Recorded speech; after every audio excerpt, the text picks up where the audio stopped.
The roar of the massive turbofan engine suddenly shifts into a rhythmic, metallic grinding sound.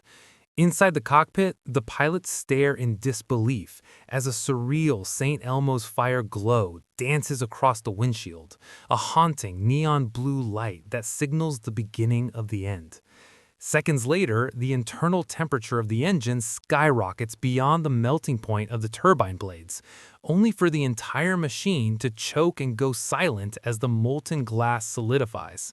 The aircraft, once a marvel of human engineering, becomes a multi-ton glider descending into a gray, suffocating void.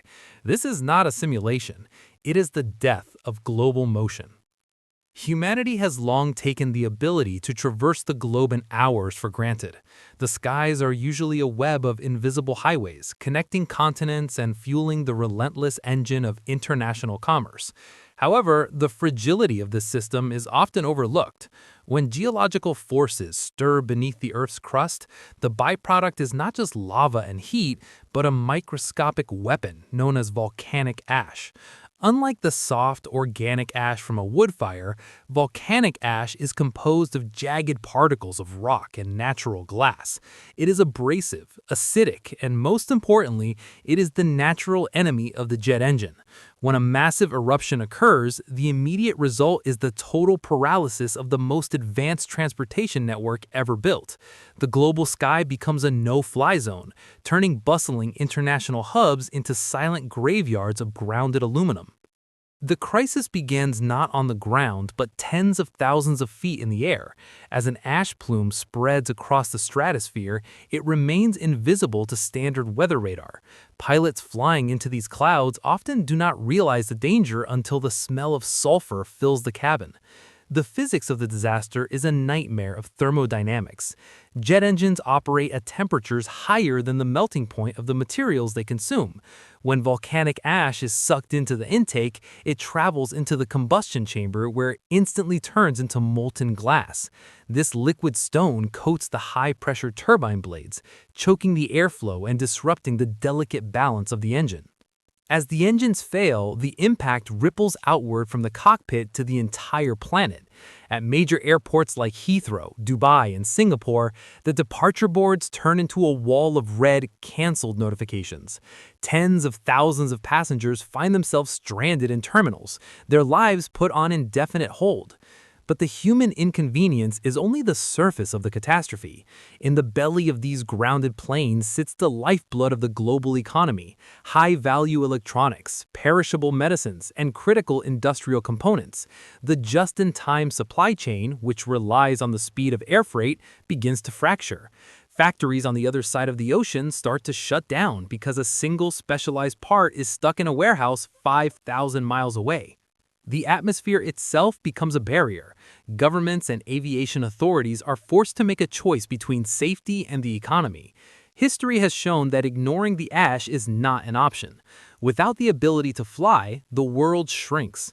Diplomacy slows to a crawl, and the rapid response of humanitarian aid is severed. The silence over the oceans is deafening. For the first time in a century, the horizon is empty of the white contrails that usually mark the passage of human progress. The peak of the crisis is reached when the ash curtain completes its encirclement of the major flight corridors. The economic loss is measured in billions of dollars per day, but the psychological toll is even higher. The realization sets in that a single natural event can render the most expensive technology on the planet useless. In this stage of the event, the focus shifts to the desperate attempts of engineers and scientists to find a safe path through the haze. Research aircraft are sent to the edge of the plumes, their sensors measuring the density of the silicate particles. Back on the ground, the logistics of the world reach a breaking point. Food supplies that rely on air transport begin to rot. Families are separated by thousands of miles of impassable air. The world enters a state of forced isolation. The final flights that manage to land before the total shutdown become legendary. Tales of pilots battling failing instruments and clogged sensors to bring their passengers home. These aircraft are found to have their windows etched opaque by the sandblasting effect of the ash, and their engines filled with a brittle, obsidian-like crust. The machines are broken, and with them, the illusion of human dominance over nature is shattered. The global heartbeat, usually synchronized by the hum of thousands of engines, slows to a terrifying stillness. When the ash eventually settles and the skies begin to clear, the world that emerges is different. The reopening of the airways is a slow and cautious process. Each engine must be meticulously inspected for microscopic damage, and flight paths are redrawn with a new respect for the Earth's volatile power. The paralysis of global traffic serves as a stark reminder of our vulnerability. We have built a civilization that moves at the speed of sound, yet we remain at the mercy of the dust beneath our feet. This event is more than just a logistical failure. It is a lesson in humility. It forces a reassessment of how we transport goods and people, pushing for better detection technology and more resilient engine designs. The memory of the empty skies lingers long after the planes return to the air. It serves as a haunting reminder that the freedom to fly is a privilege granted by the planet, one that can be revoked at any moment by the breath of a mountain.